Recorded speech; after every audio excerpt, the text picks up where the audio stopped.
For 25 years I paid $2,000 monthly mortgage for that child. Quietly, without complaint. The day he kicked me out, I stopped the payments. When he came to my door crying, "Mom, please," it was already too late. If this story finds you, please subscribe and tell me in the comments where you're watching from. This isn't just a story, this is a lesson. My name is Barbara. I'm 52 years old, and until last month's events, I believed I had given everything for my son. But sometimes love is one-sided. And sometimes the person we love most is the one who hurts us the most. When I got pregnant with my son Kevin at 18, my world changed. His father Paul didn't take responsibility. "We're too young, we're not ready," he said and disappeared. I decided to raise a baby on my own. I was living in Denver at the time. I raised Kevin in a small apartment, working minimum wage jobs. I did side jobs at night, packaging work at home, phone operator work, whatever I could find. As Kevin grew up, I wanted to give him a better life. When he finished high school, he said, "Mom, I want to have my own house." He was 20 years old, he had chosen to work instead of going to college. "Kevin, you're still very young. Maybe we should wait a bit?" I said. "Mom, I'm a grown man now. I want to have my own house." I couldn't say no to him. I never could. In 2000, we found a beautiful house in the suburbs of Denver.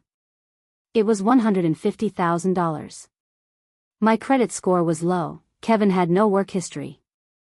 But the house was beautiful, 3 bedrooms, a garden, Kevin's dream house. The bank was very strict.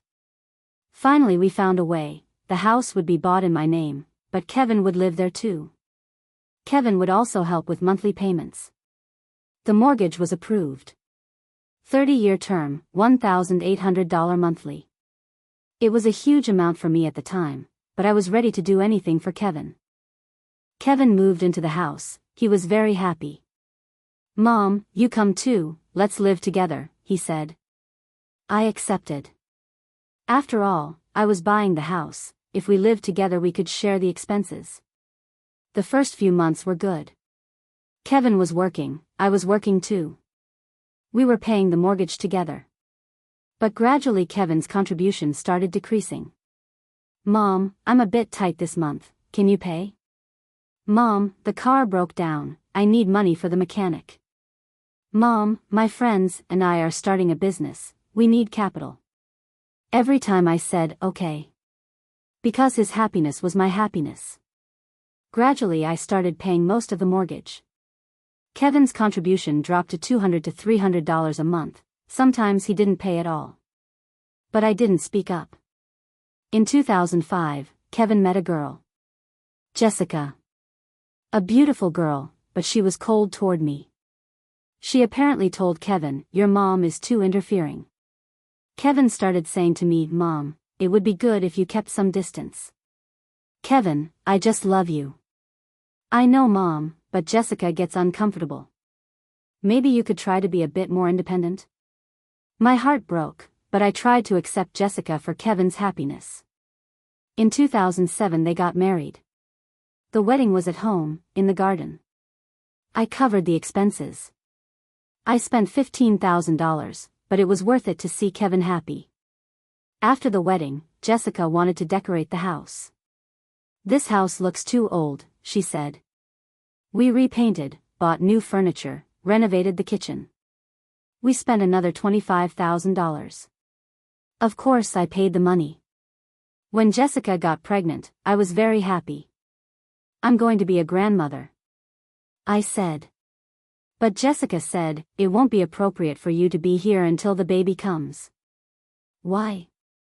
"Because our new family needs private time." Kevin intervened. "Mom, Jessica's right. Maybe you could stay somewhere else for a while?" When I heard these words, my world collapsed. "Kevin, this is my house too." "Mom, but now this is our love nest. I'm paying the mortgage for this house." "Mom, don't get mad. It's just temporary. We'll talk again after the baby is born."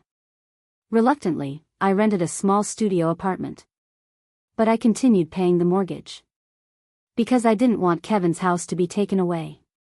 When my grandson Emma was born, I went to the hospital. She was a very beautiful baby. But Jessica didn't seem to want me around much. "Grandma, the baby is sleeping, maybe you could come another time," she kept saying.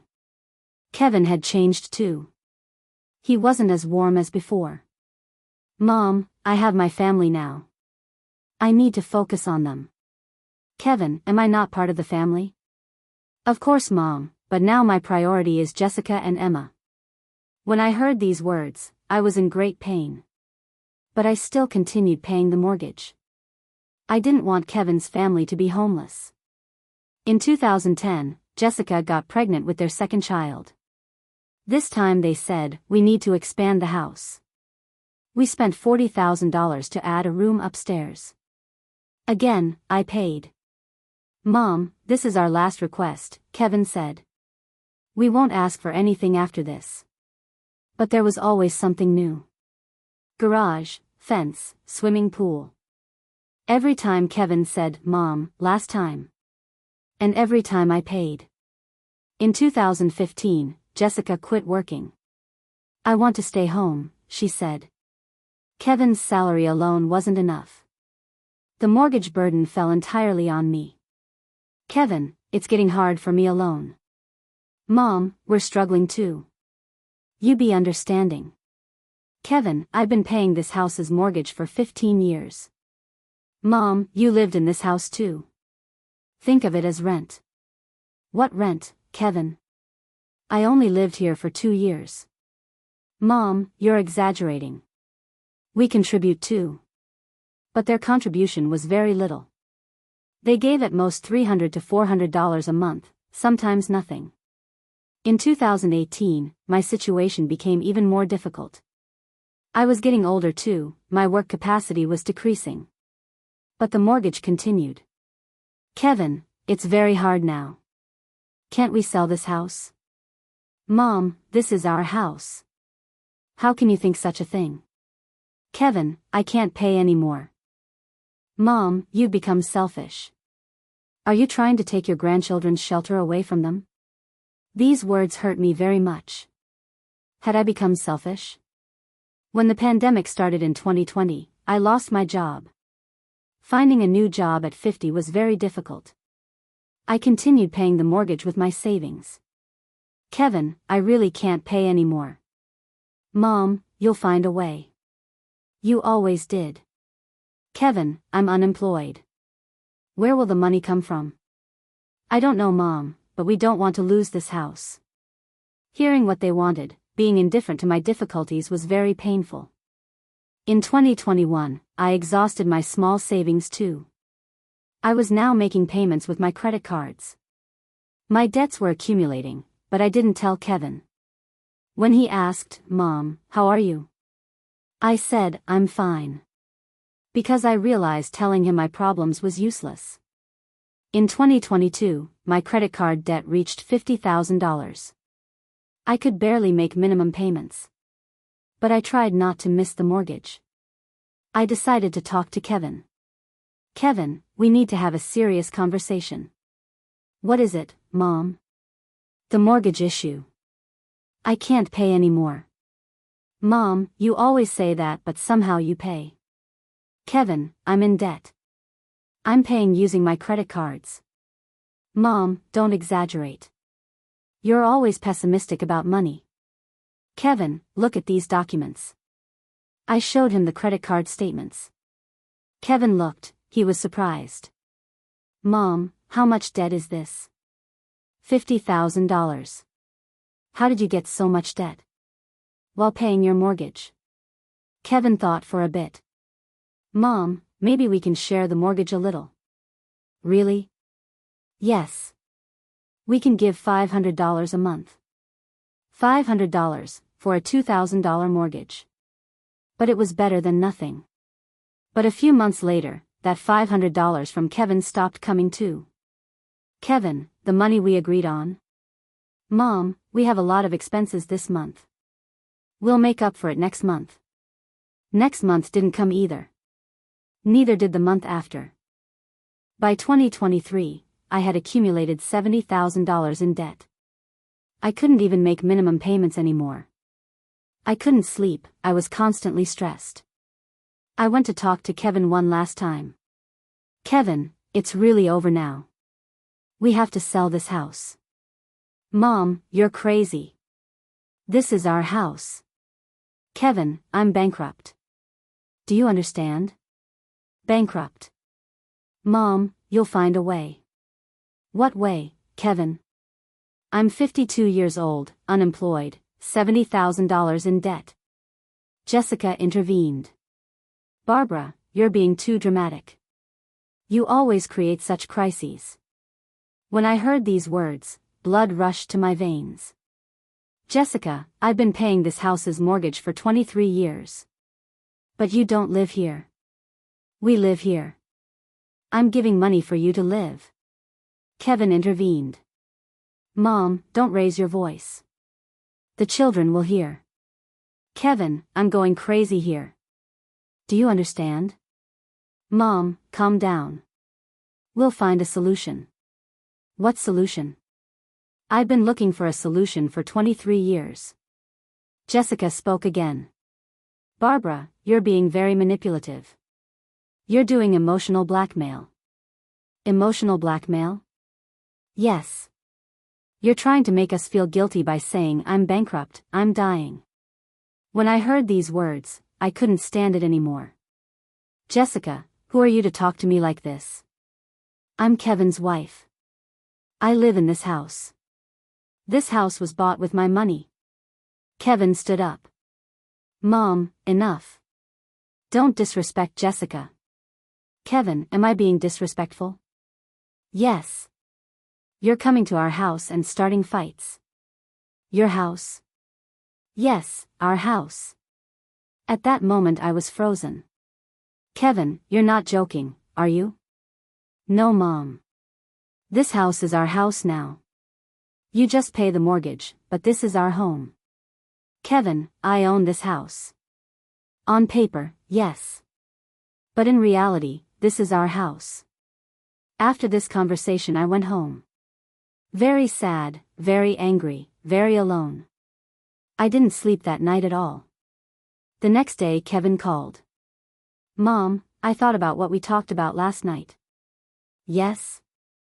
Jessica and I decided. You're no longer wanted in this house. My breath stopped. What do you mean? Mom, you constantly create drama. You disturb our peace. Kevin, I'm not creating drama. I'm looking for solutions. Mom, the solution is very simple. You stop paying the mortgage, we stop talking to you. Kevin. Mom, I want to live in peace with my own family now. You're disturbing this peace. Kevin, I'm your mother. I know, Mom. But now you've become an unwanted person. I hung up the phone. I cried. I cried a lot. That day I called my banker. I want to stop my mortgage. Mrs. Thompson, are you sure? Very sure. But you own this house. If you stop the mortgage, the house will be foreclosed. I know. If no payment is made for 3 months, the bank will put the house up for sale. I understand. Mrs. Thompson, this is a very big decision. I've been making payments for 23 years. Enough now. From that day on, I stopped mortgage payments. The first month Kevin didn't call. The second month he didn't call either. At the end of the third month, Kevin called frantically. Mom, a letter came from the bank. What does this mean? What do they say? No payment has been made for 3 months, the house will be put up for sale. That's right. Mom, have you gone crazy? Why didn't you make payments? Kevin, you said I was unwanted. Mom, that's a different matter. The mortgage is a different matter. No, Kevin, it's the same matter. If you don't want me, I won't give money. Mom, this is ridiculous. You own the house. Yes, I own it. That's why I'm making the decision. Mom, please. There are children. You can't take their house away. Kevin, you kicked me out. Now I'm taking the house from you. Mom, I didn't kick you out. You did, Kevin. You said, you're unwanted. Kevin started crying. Mom, I spoke wrong. I'm sorry. Kevin, too late. Mom, please. I'll change. Kevin, I've been waiting for you to change for 23 years. Mom, what do I need to do? You don't need to do anything, Kevin. I've made my decision. Mom, please think one last time. I thought, Kevin. And I decided. I hung up the phone. The next day Jessica called. She was crying. Barbara, please talk to Kevin. He's in very bad shape. Jessica, you found me manipulative. I spoke wrong. Jessica, you said you were Kevin's wife. I know, I made a mistake. Jessica, you said this house was your house. Barbara, please. Think of the children. Jessica, if Kevin thought of the children, he wouldn't talk to his mother like that. Barbara, we're very sorry. Jessica, apologizing is easy. But the damage is very big. What do we need to do? Jessica, you don't need to do anything. Too late. From that day on, they called every day. Kevin, Jessica, even the children. Emma got on the phone and said, Grandma, please.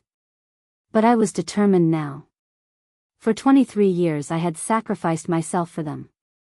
It was time to live my own life. The house was put up for sale at the end of the 4th month.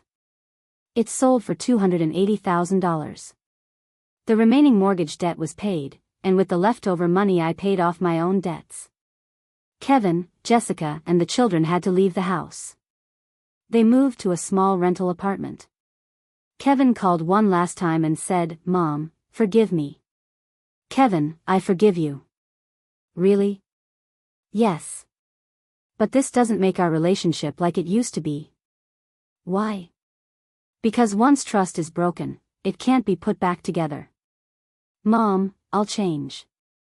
Kevin, you didn't change for 23 years. Why would you change now? Because now I understand. Kevin, you understood too late. Now a year has passed. I live in a small but clean house. Rental, but mine. My debts are finished, I'm comfortable. Kevin occasionally calls to ask how I am. I'm polite but not like before. Mom, I missed you. I missed you too. Mom, can't we be close again? Kevin, closeness requires trust. How can I regain your trust? Kevin, some things can't be regained. I miss Emma very much. She was innocent. But Kevin and Jessica need to face the consequences of what they did. This story tells about the importance of boundaries. No matter how much we love, if the other party is exploiting us, at some point we have to say, stop. I didn't say, stop, for 23 years. I sacrificed myself for Kevin's happiness. But he never appreciated my sacrifice. Sometimes love is one-sided. Sometimes our loved ones disappoint us. But this doesn't mean we shouldn't protect ourselves. I'm now 53 years old. I'll live my remaining years for myself. Kevin needs to build his own life too. Maybe one day he'll really change. Maybe one day he'll give a sincere apology. But until that day, I'll live my own life. Because I deserve to live too. Thanks for listening. Don't forget to subscribe and share your own stories in the comments. Your voice matters.